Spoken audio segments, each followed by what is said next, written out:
Bonjour à toi chers spectateurs, aujourd'hui parlons du nouveau film de Michel Franco qui a également reçu le prix du scénario au dernier festival de Cannes, Chronic. L'histoire, c'est celle de David qui est un aide-soignant pour les personnes en fin de vie et le film, c'est une chronique sur sa vie. Tout simplement, c'est compliqué de résumer le film parce qu'on est vraiment sur une tranche de vie d'un personnage. Et donc, tout simplement, le film va vraiment retracer un bout de la vie de ce personnage-là. Au-delà de ça, on va le voir passer par plusieurs personnes qu'il va aider. On va le voir essayer de d'élucider et de comprendre des souvenirs qu'il a avec son ex-femme et avec sa fille. Enfin voilà. Vaut mieux ne pas trop en dire pour que vous puissiez aller voir ce film et le découvrir dans sa globalité. Alors, Michel Franco, c'est un réalisateur extrêmement intéressant depuis qu'il a réalisé il y a maintenant 3 ans Después de Lucía, qui avait été projeté dans la section Un certain regard à Cannes et qui était reparti avec tous les prix quasiment.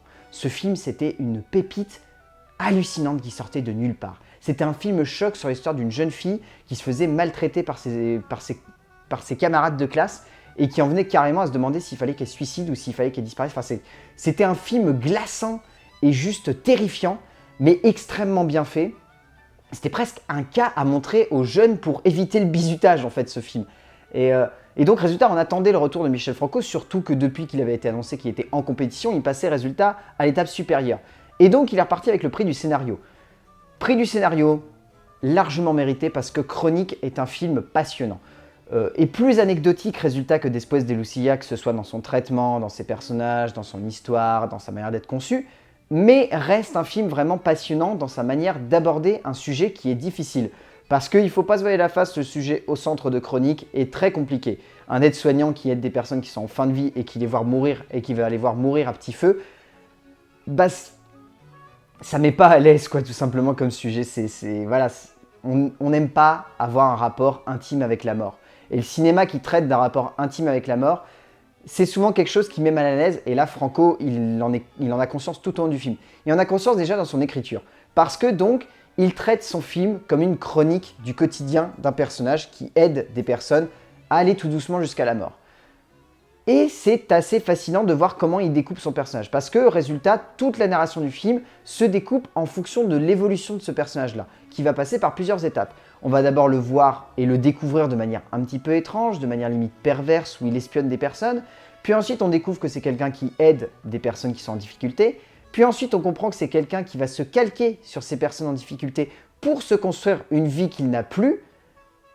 Et tout au long du film, ça se développe. C'est compliqué d'aborder sans trop en révéler, mais en gros, Chronique arrive très très bien à dérouler le portrait du personnage central en faisant un personnage caméléon, qui, en fonction des personnes qu'il rencontre et qu'il côtoie, est capable de s'adapter pour s'incruster dans leur univers et faire en sorte de ne faire qu'un avec eux. Et il y a des scènes absolument saisissantes qui le montrent bien, on en parlera un petit peu dans la mise en scène, mais voilà. De toute façon, Michel Franco, avec cette écriture-là, il veut absolument nous faire en sorte que l'on se sente proche de ce personnage central. Et donc, résultat, ça marche du feu de Dieu parce que du début à la fin, on est vraiment au corps à corps avec lui. On a vraiment une sensation de réalisme ambiant qui se dégage de tout le film. Enfin, tout simplement, la première personne avec qui on le voit, la première personne qui l'aide, on va dire, à mourir, entre guillemets, Sarah, ce qui est magnifique dans l'écriture de Michel Franco, c'est qu'il traite leur relation comme une relation de couple. Et donc, résultat, il y a une intimité qui se crée tout de suite avec ces deux personnages-là. Et on n'a plus la sensation de voir un aide-soignant qui aide une femme à mourir, on a la sensation de voir un mari qui côtoie sa femme et qui accepte qu'elle va mourir et qui veut faire en sorte qu'elle passe des derniers jours agréables. C'est superbe, c'est magnifique la manière avec laquelle Franco écrit ça et on comprend pourquoi il a eu le prix du scénario. C'est totalement mérité et c'est juste transcendant de justesse du début à la fin au niveau de l'écriture. Au niveau de la mise en scène, il est possible que beaucoup de gens aient du mal avec le style de Franco, parce que Franco fait partie de cette école où il considère que si on pose un cadre, c'est pour justement faire ressortir cette idée de cinématographie. Cinématographie, écrire avec du mouvement, comme le dit Karim Debache.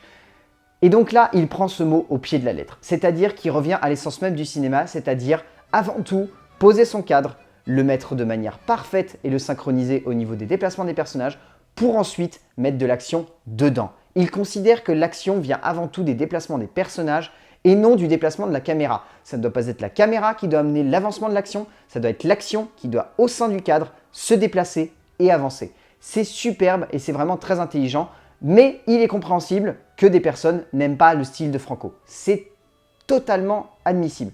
parce que c'est un style particulier. Mais résultat, ça permet à Franco de montrer ce côté caméléon du personnage. Parce que tout au long du film, Franco va montrer que ce personnage fait corps avec ses malades. Mais littéralement corps. Hein. Pour donner un exemple, il y a une scène qui peut paraître anecdotique lorsqu'on arrive à la fin du long métrage. Mais quand on la remet en perspective, elle est d'une intelligence rare. C'est une scène où le personnage de David est en train de faire du jogging dans une salle de sport. Et en arrière-plan, il y a une autre femme qui fait du jogging. Pour montrer que dans la scène d'avant, il essayait de se confondre avec la personne qui soignait, Franco va le mettre en synchronisation parfaite avec la personne qui court derrière lui. Ce qui fait qu'on a deux personnages qui sont sur les mêmes mouvements. Symétrie totale, et donc résultat, personnage caméléon. C'est juste dingue de voir un réalisateur avec autant de justesse et en un seul plan traduire toute l'idée qui mène son personnage d'un point A à un point B. C'est superbe. Et puis vaguement, pour aborder la fin sans spoiler, la fin, on la sent arriver. C'est peut-être un des défauts du film. On sent arriver la fin. Mais pour autant, ça ne veut pas dire que la fin est inutile. La fin est juste glaçante d'effroi. C'est le destin qui frappe, point. C'est tout. Et lorsque vous allez arriver à cette scène de fin, vous allez forcément sursauter parce que vous ne vous y attendez pas. À l'image de la fin de Después de Lucía, qui pour ceux qui l'ont vu, les ont forcément marqués parce que cette fin est filmée en plan séquence et elle est juste exceptionnelle. Là, c'est pareil. C'est le style de Franco et ça se ressent du début à la fin.